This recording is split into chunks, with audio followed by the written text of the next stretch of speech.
Come test drive the Ford Edge and experience for yourself why the Edge is the crossover everyone is raving about. The new Edge, only $20,009 at Port Lavaca Ford.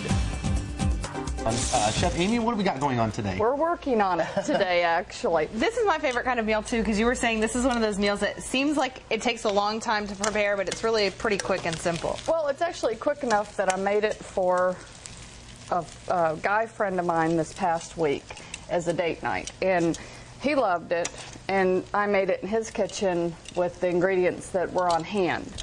Maybe it was just because he was a bachelor that he had plenty of onion soup mix on hand. All right, but anyways, so what is this that we're making? What we are making today is we're making, this is chicken sauteed in a onion sauce. And it's very simple. You take simply your onions and you caramelize them in the pan with a little bit of oil and butter. And then you are going to add your soup mix, which you can go ahead and do. Okay, and this is just you buy it at the store? You can buy it, but on the website I did post my homemade one. Okay. Because you can make your own onion soup mix, and that way you control the... Well, you control the ingredients more if you, and it's not that hard to make, actually. Okay. It's just garlic powder and beef granules and some dehydrated onions. Okay. Go ahead and take some chicken broth, and we're going to add approximately about 1/2 to 1 cup of the chicken broth. Now, the chicken broth, now this has, okay,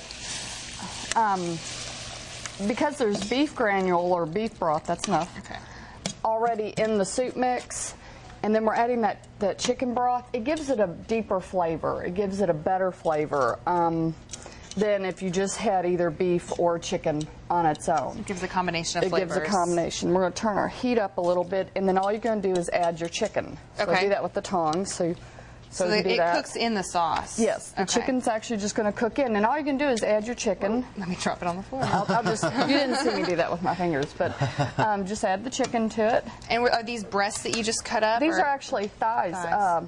These thighs cook a little bit better, a little bit juicier than the white meat does. Okay. And I just cut them up for convenience for serving ourselves. Yeah, okay. So you could leave it whole if you wanted to, or you can cut it up like this. Okay. And you could actually even use cut up chicken if you wanted with the bone in. Like if all you had was chicken legs or wings or whatever. Or if you have a whole chicken and you cut it up. Yeah, don't let it stop you that it has bone and skin on it, okay? It just, and this is so simple because all we're going to do, if I can find my lid, if you don't mind. I can do that is we're just going to put a lid on it, and that's it for that. And you just let this simmer for about 20-25 minutes until the chicken is done. And when we come back to this, you'll see that it's really thick and makes a really nice sauce with almost no trouble. Right. So that's that part. That sounds like my kind of recipe. So, and then also we're going to make some these are raviolis. These are homemade raviolis, and they're not as hard as you may think. Welcome back. We are in the new Center 25 Lowe's kitchen. We have personal chef Amy with us, and we are going to finish up our chicken and onion dish that we had cooking up a little bit earlier. Right now, Chef Amy's going to show us how to make some homemade raviolis that she's telling us are pretty easy, so we'll see here. Well, first of all, I want to point out that it starts with 2 ingredients, and this is all you need, is flour and eggs. Seems easy enough. It's flour and eggs. You put it in a bowl or on your counter, make a well in the middle, crack your eggs into it, mix it with a fork until it forms a dough, like this one here, which is kind of drying out, I know, on the counter.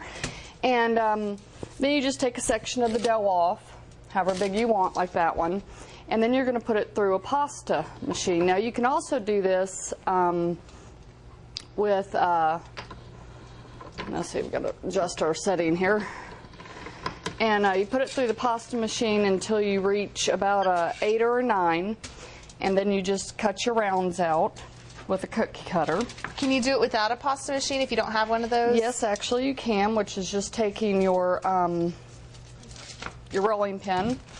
And sometimes I actually find that it's better to do it by hand because all that frustration you can kind of work out. Yeah. So you just do it as thin as you can, and you cut your rounds.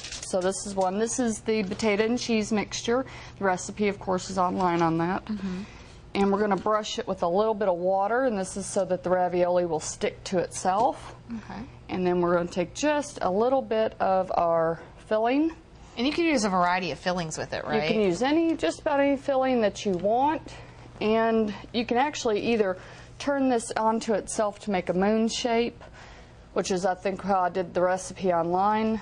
But I prefer it this way, which is using 2 pieces of dough, of pasta, and then putting them on top of each other and just cranking it. And you can use a fork for this if you want to. And that way you get a little bit more filling inside of there if you use the 2 pieces of pasta. I made really big ones for us because I believe in a lot. Big is good. So. Big is good. So it is pretty easy. And then what do you do as far as once they're put together to cook them? Once they're put together, we're just going to drop them into the boiling water, and then after they've boiled for about 4 to 5 minutes, because the filling's already cooked. It's just mashed potatoes and cheese and cottage cheese and seasonings. You just put it in long enough for the pasta itself, and since it's fresh pasta, it cooks very quickly. Also, throw these onto a baking sheet after you're done making them and freeze them and Ziploc them, and then you can just pull them out of the freezer and cook them whenever you want them. So quick little meal for lunch or dinner. So it's a Saturday afternoon that you spend making them. Also, you know, pasta machines come with cutters on the other side. Take all the extra pasta like I'm going to do, and I make my own noodles. Okay, so you can do a variety of things with it. It's all the same recipe for the dough. And then, of course, we have dessert over here. We do have dessert. Step in front of me I don't here. know if you guys trust me with this. David's playing with fire this morning. This is something that not really. I'm not sure if you trust me working. We're going to have a lot of fun with this one. This is actually super simple. Leftover pumpkin pie. All I did was I love creme brulees. Creme brulee is nothing more than a dessert, a creamy dessert that is either a flan or it's a flan actually that goes into a ramekin, and then you put sugar on the top and then you apply fire. You can do it in your broiler at 500 degrees, or you can go next door and borrow this little nifty little thing so you can try to burn the place down. This way's more fun. Hopefully we'll try not to burn everything down. Let's see if I can get this thing lit before we. So this is leftover pumpkin pie. All I did was put it into the ramekin. And you can put the crust in, but I don't because I kind of just like the filling. And gently apply heat at you kind of want to back off when you're a little bit. And we're just about out of time, so we're going to finish this up. And, of course, these recipes, again, are on our website, myvictoriaonline.com. Thanks for joining us, and have a wonderful day.